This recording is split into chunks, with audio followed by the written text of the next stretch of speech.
እቲ ብትእዛዝ መንግስቲ ብልጽግና ለካቲት 16/2018 ዓመተ ምህረት ዕላው ዝገበሮ ትግራይና ከም ስጋ እንስሳ በጣጢሱ እንተኸኢሉ ህዝቢ ትግራይ ዓዲ አልቦ ገይሩ ፋሕ ጭርንጋ ኃይሉ ክብተን እንተዘይኸኢሉ ድማ እንበርኪኹ ንህገዝእ ዘመቻችዎ ፍጹም ጸረ ሉዓላውነት ትግራይና ዝኾነ መግለጺ ምስ ተሰምዐ ህዝብናን ትካላት ትግራይናን ከየወዓሉ ከይሓደሩ ኣብ ሓደ ረቢቦም ንፈተውት ህዝቢ ትግራይ ዝሓበነ ንኹሎም ጸላእትና ድማ ዘደንገጸ ድምፂ ኩላወ ኣስሚዖም ኣለዉ። እዚ ቁጥዕ ረዶ ህዝባዊ ማዕበል ሎሚ እውን ህዝብና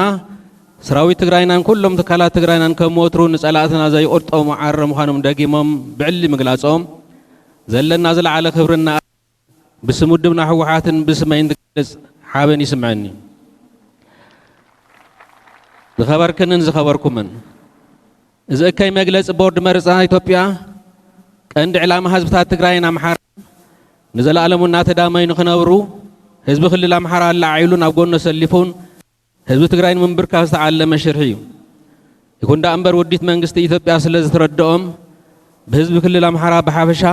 ብልሂቃን ኣምሓራ ድማ ብፍላይ ሰማዕ እዝነ ይረኸበን። ህዝቢ ኣምሓራ ከምቲ ጀሚርካዮ ዘለኻ ፈላላይ እንተሃልዩ እውን ብሰላማዊ ዘተን ምርዳእን ዝፍታሕ ብውሳነ ዓለም ትውዲት ናብ ካሊእ ጎንፂ ከም ዘይተኣቱ ንውዘድካዮ ቅዋምን ትገብሮ ዘለኻ ቃልሲ እናኽበርና ንቐጻሊ እውን ቃልስኻ ኣጠናኺርካ ከምትቕጽል ብምትእማን እዩ። መንግስቲ ኢትዮጵያ ኣብዚ እዋን እከይ ኣዋጅ ጆኖሳይዳዊ ዕላዊ ዝገበረሉ ምኽንያት ኣብ ዝሓለፉ 3 ዓመታትን 4 ወርሕን ህዝቢ ትግራይ ካብ ገጽ ምድሪ ጠፊኡ ስራሕ ክርከብ ኣለዎ ዝብል ቀንዲ ዕላምኡ ተግባራዊ ኣድላይ ናይ ጥፍኣት ምድላው ገይሩ ህዝብና ብሰላሕታዊ ጽንተት ኣዳኺሙ ነዳዲ በጀት ሓገዝ እኽሊ ከልኪሉ ኣብ ወሰን ትግራይ ዝኣከቦ ዘመናዊ ጋዕገልጠ መሳርሒ ኩናት ዝተዓጠቐ ሽሾ ሰራዊቱ ደሞ ኩናት ንምውላዕ ዝሓቅኖ ሽርሒ እዩ። ህዝቢ ትግራይ ንመሰሊ ረብሓን ህዝብታት ስለ ዝተቓለሰ ብመንግስቲ ኢትዮጵያ ሕማቕ መርኣያ ተወሲዱ ብ2013 ዓመተ ምህረት የህግ ማስከበር ብዝብል ሽፋን ኣብ ልዕሊ ህዝብና ዝፈጸሞን ብሰላሕታ ይፍጸሞን ዘሎ ጆኖሳይድ ንምቕጻል መረፃ ከይካድ ከልኪሎም ኢሉ ብቕልጽም ህዝብናን ሰራዊት ትግራይናን ጥቅምቲ 23 2015 ዓመተ ምህረት ዝፈረሞ ስምዕ ፕሪቶርያ ቀዲዱ ዝተኸለፈ ጥፍኣት ጆኖሳይድ ንምቕጻል ዝወሰነ ምዃኑ ፈታዊ ጸላእን ክፈልጥ ይግባእ። ዝኸበርክንን ዝኸበርኩምን ህዝብና ክፈልጦ ዝግባእ ካሊእ ሓቂ ትግራይ ንምብታን ምጽናትን ዓሊሙ ዝተወሰነ ውሳነ መንግስቲ ኢትዮጵያ ብምትሕባር ከዳዓት ተጋሩ ዝፍጸም ዘሎ ምዃኑ እዩ። እዞም ከዳዓት ሎሚ ደስ ደቂ ትግራይ መሲሎም ሓዙን ስደዱን ዝበሉ ዘለዉ እኳ እንተኾነ መሬት ዘመሓደረ የመሓድሮ ተመዛበልቲ ይመለሱ መንግስቲ ፌደራል ተመዛበልቲ ናብ መርበቱ ከይምለስ ዕንቂፈ ይፈልጥን ዝብሉ ዝነበሩን ኣብ ቀረባ እዋን ኣብ ጸለምትን ምስ ዓፋር ኣብ ዝዋስኑ ከባብታትን ምስ ሰራዊት ኢትዮጵያ ወጊኖም ኣንጻር ምኽባር ሉዓላውነት ትግራይ ዝተኮሱን ተጋዳላይ ትግራይ መስዋዕቲ ዝኸፍል ዝገበሩን እዮም። ሕዚ እውን ውሳነ መንግስቲ ኢትዮጵያ ስዒቡ ኣብ ህዝቢ ትግራይ ዝተፈጠረ ቁጥዐ ንምዝሓልን ነቲ ፖለቲካዊ ውሳነ ኣብ ዘይምልከቶ ቤት ፍርዲ ብምውሳድ ብቐቢልካ መጨረሽኡ መሬት ትግራይ ንምህጋር ዝዓለመ ልእኽቶ ሒዞም ይሰርሑ ከም ዘለዉ ክፍለጥን ውዲቶም ክፍሽል ምቅላስን ይግባእ። ዝኸበርክንን ዝኸበርኩምን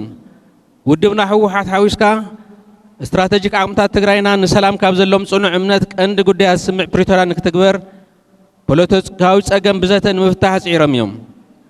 حزون من الواحد دخون سبب عدلير كبيلهم سعرهم أيق أرزون ون يكون ده أمبر منجستي توبيات عجست استراتيجيك عمتات تجرين كم فرحين تسعرين تنقصيرو أبتحرت ورد تطلع زبنا بحسون بهراو عبللا جغرافين ديموغرافين بمغيارن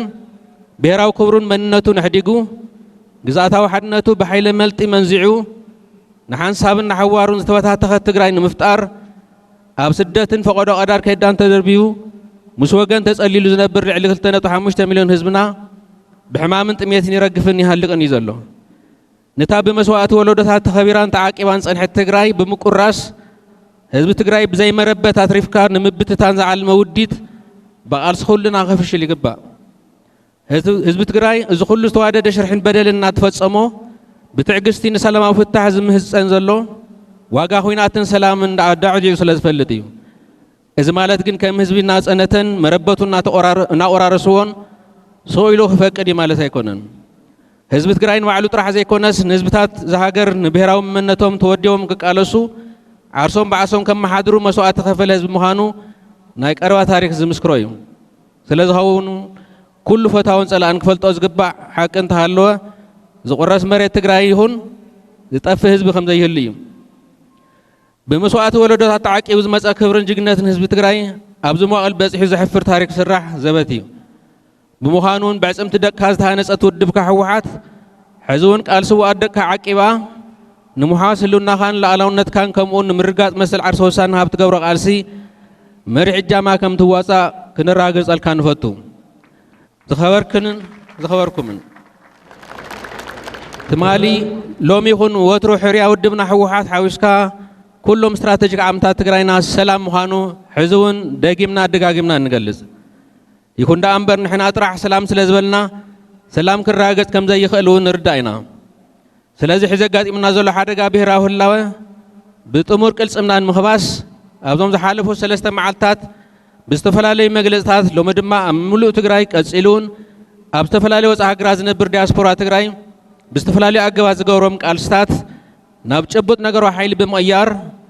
ኣብ ህዝባዊ መኽተ ትግራይ ዓሲልና ከም ወትሩ ተወዲብና ክንምክት ታሪካዊ ግቡእናን ሓላፍነትናን እዩ። ኣብ ልዕሊ ህዝብኩም ዝተኣወጀ ጀኖሳይድ ስዒቡ ኣነ ኣለኹ ህዝበይ ኣይንፀንትን ኢልኩም መናእሰይ ትግራይ ኣብ ታሪክ ቃልሲ ህዝቢ ትግራይ ብኹርዓት ዝዝንተው ናይ ባዕልኩም ታሪክን ጅግነትን ፈፂምኩም ኢኹም። እንተኾነ ግን ሕዚ እውን ኣንጻር ህልውና ህዝብኩም ዘንጸላሉ ሓደጋ ብንቕሓት ኣለሊኹም ኣብ ብሄራዊ ረብሓን ህልውና ህዝቢ ትግራይ ብሓድነት ረቢብኩም ታሪካዊ ሓላፍነትኩም ብብቕዓት ክትፍጽሙ ውድብኩም ሕወሓት ይጽውዕ። ብተወሳኺ ሓደጋ ኩናት ኣንጸላሉ ኢልካ ካብ ትግራይ ናብ ካልኦት ከባብታት ብምውፃእ ግዳይ ግፋን ማእሰርትን ትኸውን ዘለኻ መንእሰይ ትግራይ ስደት መፍትሒ ፀገም ከም ዘይኮነን ካብ ካራ ብልጽግና ክትምልጥ ከም ዘይትኽእልን ተረዲኻ ምስ ህዝብኻን ሰራዊትካን ወጊንካ ኣጃምካ ወፊ። ኣብ መላእ ዓለም ዘለኹም ተጋሩ ዲያስፖራ እውን ሓድነትኩም ንምዝራግ ዝግበሩ ዘለዉ ሽሕታት ብትኹረት ተገንዚብኩም ኣብዚ ዳግም ዘንጸላሉ ዘሎ ካሊእ ዙር ደማዊ ኩናትን ከም ወትሩ ኣምባሳዳር ትግራይ ኮይንኩም ታሪካዊ ሓላፍነትኩም ትዋፅኡ ውድብኩም ህዝባዊ ሃብያና ሓርነት ትግራይ ዘለዎ ምትእማን ዝለዓለ ምዃኑ ከራግፀልኩም ይፈቱ። ብተወሳኺ ፖለቲካዊ ፈላልያና ከም ዘሎ ኮይኑ ምስ ኩሎም ኣብ ብሄራዊ ረብሓን ህልውና ህዝቢ ትግራይ ዝተሰለፉ ፖለቲካዊ ውድባት ትግራይ ተደጋጊፉ ክሰርሕ ዘለዎ ቁርብነት ህዝባዊ ወያነ ሓርነት ትግራይ ብዘጋጣሚ ደጊሙ ክገልፀልኩም ይፈቱ። ዝኸበርኩምን ብቐንዲ እዚ ትግራይ ካብ ዓለም ህዝቢ ትግራይ ካብ ገጽ ምድሪ ንምጥፋእ ዓሊሙ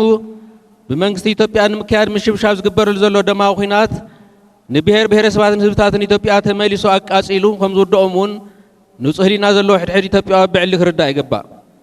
እንትርፊ ብኩናት ብኻሊእ ክነብር ዘይኽእል መንግስቲ ኣብ ዝሓለፈ 8 ዓመታት ህዝብታት ኢትዮጵያ ሕድሕዶም ክዳመይ ገይሩ እዩ። ስርዓት ብልጽግና ሕገ መንግስትን ኩሎም ሕግታትን ሃደሽ ተሸቢሉ ኣብ መንጎ ትግራይን ኣምሓራን ኣብ መንጎ ዓፋርን ሶማሊን ኣብ መንጎ ኣምሓራን ኦሮሞን ኣብ መንጎ ኣምሓራን ጉሙዝን ኣብ መንጎ ኦሮማን ሶማልን ኣብ መንጎ ደቡብ ምዕራብ ኢትዮጵያ ዘሎ ብሔረሰባትን ዘይዛሪሓዊ ኣጒዱ ክባልዑ ገይሩ እዩ። ሕዚ እውን ፈጺሞ ይኾነሉን እምበር ህዝቢ ትግራይ ናይ ምብርካፍ ወፍሪ ምስ ወገነ ብረት ኣፈሙዝ ኣዚሩ እቲ ብዋናነት ኣብ ኣምሓራን ኦሮሞን ዘካይዶ ዘሎ ውግእ ከም ዝቕጽል ዘማትእ ኣይኮነን። ፖለቲካዊ ፀገማት ብዘተ እምበር ብወታደራዊ ሓይሊ ስለ ዘይፍታሕ ተገዲድካ ወይ ተዓንፊንካ ንዝሓለፉ 8 ዓመታት ኣብ ዘይምልከተካን ደምካ ደም ከልቢ ኮይኑን ኣብ ዝተርፈሉ ኩናት ተጠጢካ ዘለኻ ሰራዊት ብግልጽግና ፍሉይ ሓይሊ በታኒ ኣድማን ምልሻን በቃ ይኣኽለኒ ኣይዋጋእኒ ትብለሉ ግዜ ሕዚ ምዃኑን ክትርዳእ ይግባእ። እዚ ደማዊ ወታደራዊ ጥፍኣት ንምክያድ ምክንያት ከኣላልሽ ዝጸንሐ መንግስቲ ኢትዮጵያ ሕዚ ምሉእ ጥፍኣት ንምፍጻም ዝኣወጀ ኣዋጅ ኣብ ትግራይ ጥራሕ ተሓፂሩ ዝተረፉን ኣይኮነን። ሙሉእ ቀርኒ ኣፍሪቃን ሰገር ቀይሕ ባሕሪ ማእኸላይ ምብራቕን ዝሕምስ ምዃኑ ብሓፈሻ ደላይ ሰላም እዚ ከባብን ዓለም ለኸ ማሕበረሰብን ብግቡእ ክርድኡን ዝሓደገኛ ሳዕብየን ዝህለው ካሊእ ዙር ደማዊ ኩናት ጠጠው ንምባል እወንታዊ እጃሞን ከወፊዩ ንጽውዕ። ኣብ መወዳእታ ኩነታት ዝጸልመተን ተጸልመተ እቲ ፀገም ብጥሙር ሓድነት ህዝብና ከም ዝኽበስ ኣየጠራጥርን ሰላማዊ ሰልፍና ናብ ጭቡጥ ተግባራት ከም ዝቕየሩን እንተኣመን ዘለኣለዊ ክርን ሞገስን ስዋእትና ሓድነትና ሉዓላውነትና لألاونتنا بهراو كبرنا نحلفنا ينهبن تقرأي تسعر يغني اللي